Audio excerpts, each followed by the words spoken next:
আবার পানির ওপর মরণও বটে, ঠিক না?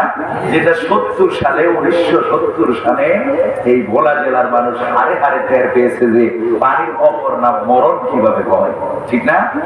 যারা সেই দৃশ্য দেখেছেন, সাক্ষী অনেকেই আছেন মুরব্বীরা, ওনারা বলতে পারবেন যে কি বিভীষিকাময় পরিস্থিতি ছিল। কিন্তু সাধারণত পানির অপর নাম জীবন। যদি পানিটা সহনীয় পর্যায়ে হয়, মরুভূমির ওই মুসাফির, ওই পথিক পানির পিপাসায় তার প্রাণ উৎসাগত, সে হন্যে হয়ে অনবরত পানি তালাশ করছে। এমন সময় তার দৃষ্টি গিয়ে পড়েছে ওই মরুভূমির বুকে, সাহারা মরুভূমির বুকে চিকচিক করতে থাকা মরীচিকার উপরে সূর্যের আলো করে মরীচিকা চিকচিক করছে। দূর থেকে ওই পথিক মনে করতেছে পানি। বুক ভরা আশা নিয়ে সে সেখান থেকে পানি পান করার জন্য, পানি আহরণ করার জন্য চলে গেছে। আল্লাহ বলেন, হাত্তা ইযা জাআহু লাম ইয়াজিদহু শাইআ। সে পানি তালাশ করতে করতে সেখানে পৌঁছে দেখলো যে সেখানে পানি তো নাই, পানির নাম বন্ধ, তাই আসি কিছু সিকসিক করতে থাকা মরীচিকা।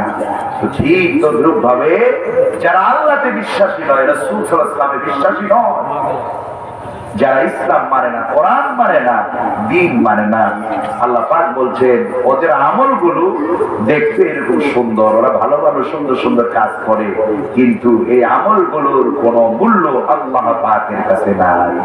তাদের আমল নামা শূন্য, আমল নামায় কোনো জমা হবে না। এর কারণ কি? কারণ হচ্ছে তাদের ঈমান নাই, অ্যাকাউন্ট নাই। এজন্য ঈমান আমাদের জরুরি বিষয়, ঈমান আমাদের প্রয়োজনীয় বিষয়, ঈমান আমাদেরকে আনতেই হবে। হযরত থানভী রাহমাতুল্লাহ আলাইহি, হাকিমুল উম্মাত, মুজাদ্দিদুল মিল্লাত, শাহ আশরাফ আলী থানভী নাওয়ারাল্লাহু মারকাদাহু ওয়া জাআলাল জান্নাতা মাথওয়াহু, ঈমানের গুরুত্ব, ঈমানের প্রয়োজনীয়তা বোঝানোর জন্য উনি একটি ঘটনা ওনার কিতাবের মধ্যে উল্লেখ করেছেন। সেই ঘটনাটি আপনাদেরকে বলবো।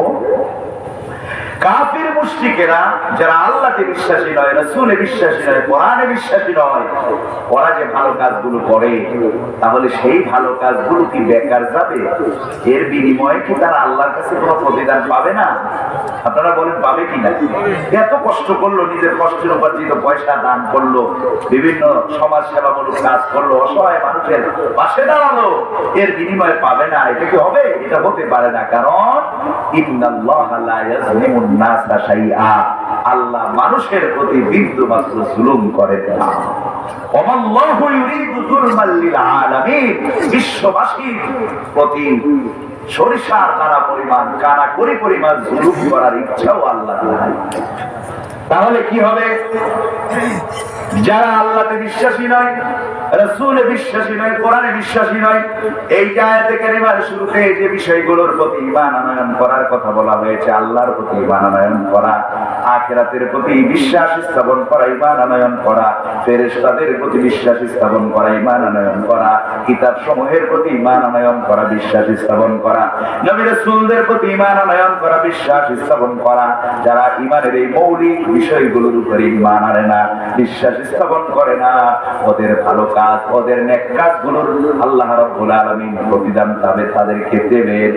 তবে বেশ কম হলো ওদের প্রতিদানটা আল্লাহ দুনিয়াতেই ওদেরকে দিয়ে দিবে।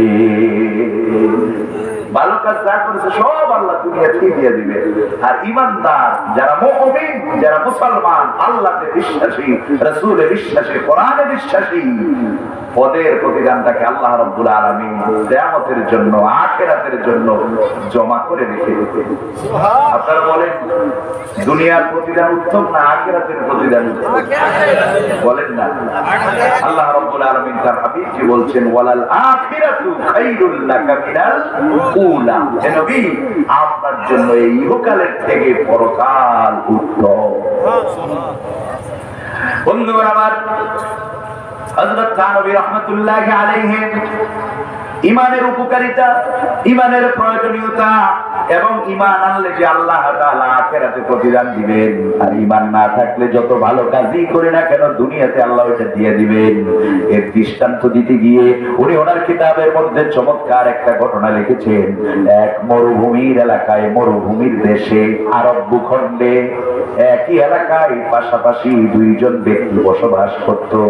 একজন ছিল পাক্কা মুমিন, পাক্কা ইমানদার, মুত্তাকি, পরহেজগার, আল্লাহওয়ালা, আল্লাহ ভীরু। আল্লাহর হুকুম রাসূলের তরিকার বাইরে একটা কদমও সে ফেলতো না। সব সময় আল্লাহ পাকের হুকুম রাসূলের তরিকার উপরে জীবনটা পার করে দিয়েছে। এমন একজন